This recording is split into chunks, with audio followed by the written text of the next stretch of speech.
Pemirsa, gempa bumi kembali mengguncang Bali Sabtu pagi. Ditilik dari laporan BMKG, gempa ini merupakan ketiga kalinya terjadi di hari Sabtu.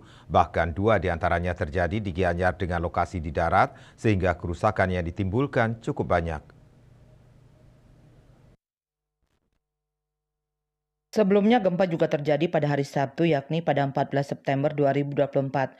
Gempa bumi yang terjadi pada 14 September 2024 pukul 9.31 WITA merupakan gempa bumi berkekuatan M4,4. Sumber gempa bumi terletak pada koordinat 9,02 derajat lintang selatan, 115,62 derajat bujur timur, atau tepatnya berlokasi di laut pada jarak 50 km tenggara Kuta Selatan Bali pada kedalaman 85 km.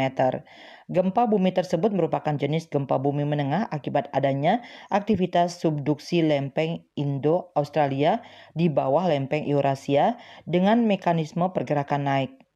Guncangan dari gempa bumi dirasakan di wilayah Kota Mataram, Lombok Barat, Lombok Tengah, Gianyar, Badung, Denpasar, dan Karangasem.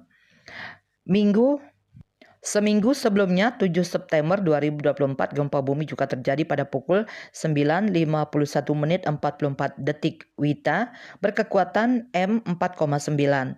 Sumber gempa bumi terletak pada koordinat 8,52 derajat lintang selatan, 115,35 derajat bujur timur, atau tepatnya berlokasi di darat pada jarak 2 km timur Laut Gianyar, Bali pada kedalaman 10 km.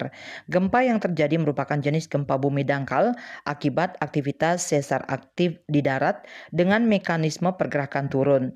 Guncangan dirasakan di wilayah Gianyar, Tabanan, Badung, Denpasar, Klungkung, Mataram, Lombok Timur, Lombok Tengah, dan Lombok Barat. Cahya Dwi Payanti, Bali Pos melaporkan.